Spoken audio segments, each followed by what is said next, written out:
कि आपकी कंट्री ही जोकरों की है, आपको उस पर ज्यादा मजा आएगा। क्योंकि जो जेलेंस्की है, अब जो जो डोनाल्ड ट्रंप है, क्या मजेदार काम किया उन्होंने कि पूरे दुनिया में हीरो बन के वो घूम रहा था कि भाई मुझे पैसे दे दो, मेरी कंट्री के ऊपर किसी ने अटैक कर दिया है। अटैक भी पाकिस्तान ने करवाया था। भाई आपको याद होगा, हमारा इमरान खान वहां पर जिस दिन गया उसी दिन फितर करके आया, शुरू करो गेम, हम इसका मजा लेंगे। उसी दिन वॉर शुरू हो गया और तब से वाट लगी पड़ी है यूक्रेन की। और उसने जेलेंस्की ने एक ही काम किया, सबको बेवकूफ बनाकर पैसे इकट्ठे किए। मुझे लगता है वो पाकिस्तान वालों से ट्रेनिंग लेके आया होगा कि किस तरह से पैसे किसी की जेब से निकाले जाते हैं। अब डोनाल्ड ट्रंप ने एक ही काम किया, अपने व्हाइट हाउस में बुलाया। उसे मालूम था ये जोकर है, ये जोकरपन करेगा, ये कुछ भी डील साइन करने वाला नहीं है। पूरी दुनिया की मीडिया के सामने जेलेंस्की को एक्सपोज कर दिया कि ये कितना बड़ा पप्पू है। यानी कि हमें 10-15 साल लग गए दुनिया को एक्सप्लेन करने में कि हमारे पास पप्पू है, लेकिन डोनाल्ड ट्रंप ने 5 मिनट में प्रूव कर दिया जेलेंस्की को। That means he is now standing exposed. कोई भी सपोर्ट नहीं है। दुनिया ने उसको बोलना शुरू कर दिया कि तुम अब अमेरिका के साथ अपने रिलेशंस को ठीक करो, वरना तुम्हारी वाट लग जाएगी। तो अब जेलेंस्की इज हिस्ट्री। आज डोनाल्ड ट्रंप ने बोल भी दिया कि अब जो आदमी पीस डील को साइन नहीं करना चाहता, वो अब रिमूव कर दिया जाएगा या भेज दिया जाएगा। यही एक तरीका है और कोई तरीका नहीं है। As far as tariff are concerned, अब टैरिफ क्या हो रहा है, ये पिंग पोंग चल रही है, जहां पर डोनाल्ड ट्रंप ने बोल दिया जो आप टैक्स मेरे सामान के ऊपर लगाएंगे वही टैक्स मैं आपके ऊपर भी लगाऊंगा। अब इसका उदाहरण क्या है, क्योंकि जिसकी दोस्ती जैसे लोगों के साथ होती है उसकी बुद्धि भी वैसी ही हो जाती है। तो चाइना का जो वेरी वेरी क्लोज फ्रेंड वो था पाकिस्तान, और धूर्तपना जिसको हम बोलते हैं हिंदी में, वो तो पाकिस्तानियों से ज्यादा कोई समझता नहीं है। पाकिस्तानियों ने बोला भी देखो हमें चीजें खाने की आदत है, हम कोई काम तो करते नहीं है, जहां पे मन करता है हम कोई ना चीज को निकाल के कोई चीज निकाल लेते हैं। आप एक काम करो, अमेरिका आपके ऊपर 2.5 टैक्स लगाता है, 2.5%, आप भी 2.5% लगाते हैं, आप 20 में से बिंदी खा जाओ। उन्होंने, चाइना ने बिंदी खा ली। अब चाइना अमेरिका से जो प्रोडक्ट आते थे उसके ऊपर 25% ड्यूटी लगाता था, जबकि अमेरिका 2.5% ड्यूटी लगाता था। अब ट्रंप को पता लग गया कि भैया ये तो बिंदी खा गए बीच में से, तो बिंदी खाने के कारण अब अमेरिका ने भी वो बिंदी निकाल दी। 25% टैक्स लगाने की बातें हो रही हैं, मैक्सिको के ऊपर भी, कनाडा के ऊपर भी, अब चाइना के ऊपर तो 20% है। अब ये 30% चले जाएगा अगले महीने तक, जब तक कि चाइना कदमों में आके गिरकर ये ना बोले माई बाप मनु माफ करो, तोहफा भी कबूल कर लो, जितनी बार जी बार कर लो, लेकिन मेरे ऊपर टैक्स मत लगाओ। अब यही चीज होने वाली है। ट्रंप जो करने वाले हैं, he is only talking fair, कि जो टैक्स आप मेरे ऊपर लगाते हैं मैं भी आपके ऊपर वही टैक्स लगाऊंगा। अब लोग बड़ा कुछ बोलते हैं इसके ऊपर कि भाई इससे तो इकोनॉमी का पट्टा बैठ जाएगा, इससे इन्फ्लेशन बढ़ जाएगा अमेरिका में। ओ भाई अमेरिका की चिंता क्यों है, अब चाइना की बात करो, यूरोप की बात करो, कनाडा की बात करो, मैक्सिको की बात करो, जहां पर खुद इन्फ्लेशन ऑलरेडी बहुत हाई है और इन्फ्लेशन बढ़ने का वहां पर अंदाजा है।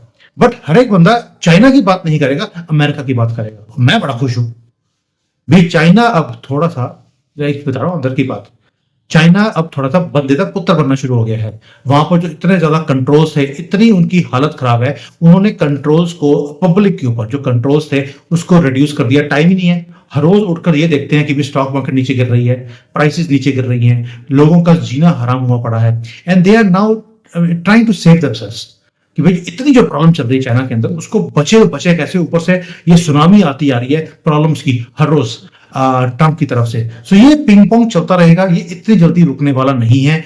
25% टैक्स बहुत ज्यादा टैक्स होता है।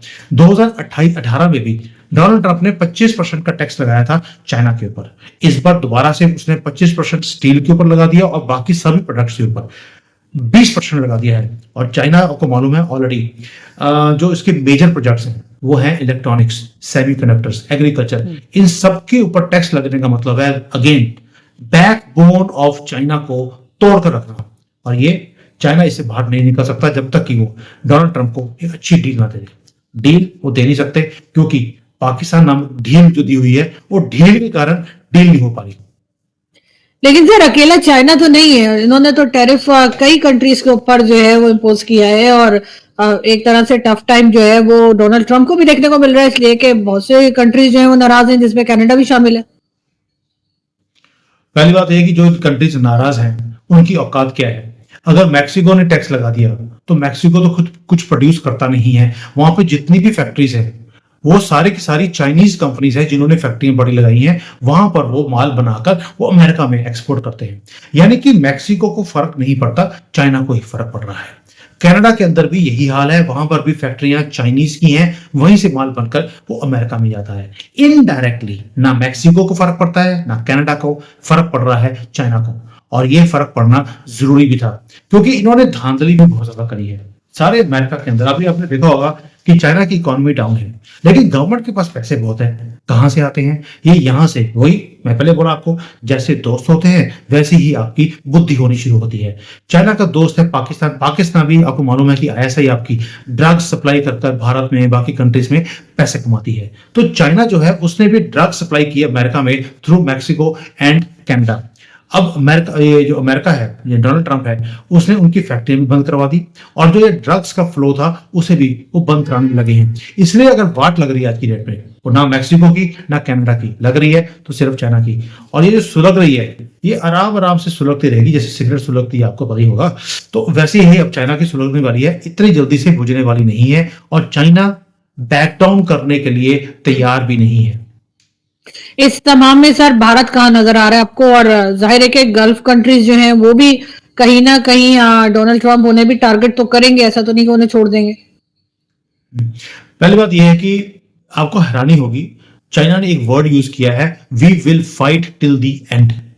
एंड का मतलब है चाइना को मालूम है कि अब डोनाल्ड ट्रंप चाइना का द एंड करने वाले हैं, यानी कि जैसे यूएसएसआर का द एंड किया था, चाइना का भी द एंड होने वाला है। तो आपको मैं बार बार बोलता हूं, आपको जो फ्रीली पैसे मिल रहे थे, सी पैक, टी पैक, ची पैक, जितना भी था, ये सारा बंद होने वाला है, आपको भीख नहीं मिलेगी।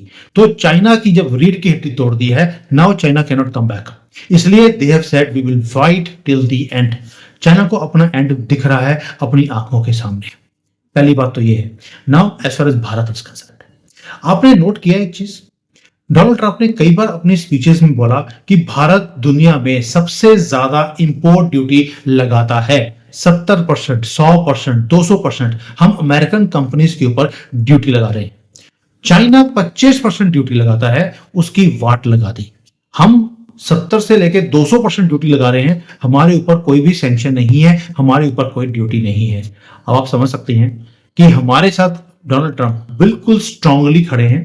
खड़े होने का मतलब यह है कि हमारे ऊपर कोई टैरिफ नहीं, कोई टैक्स नहीं, कुछ नहीं, और हमें एक स्ट्रेटेजिक पार्टनर की तरह देखते हैं पूरे इस एरिया में। अगर आप बांग्लादेश ले लीजिए, पीओके ले लीजिए, पाकिस्तान ले लीजिए, सारे मामलों में अगर किसी ने पूछा भी कि आपका स्टैंड क्या है, तो उन्होंने बोले Modi ji I know he can handle and I give him the permission, whatever you want to do you do it. तो भारत की स्टैंडिंग बड़ी क्लियर है कि चाइना से जब कंपनीज बाहर निकलेंगी तो जाएंगी कहां पर। यूरोप खुद एक प्रॉब्लम में फंसा हुआ है यूक्रेन को लेकर, और कोई कंट्री इतने बड़े स्केल पर मैन्युफैक्चरिंग नहीं कर सकती, उनको भारत ही आना पड़ेगा। हमारे पास इकोसिस्टम भी है, पढ़े लिखे लोग हैं, जाहिल कम हैं और इंसान ज्यादा हैं। कॉकरोचों को हम वैसे ही कोई उनकी कोई वैल्यू नहीं है, क्योंकि वो तो मदर मैट रसा में पागलपन का रस पी पी कर वो पागलपन वाला काम कर सकते हैं, वो फैक्ट्रियों में काम नहीं कर सकते।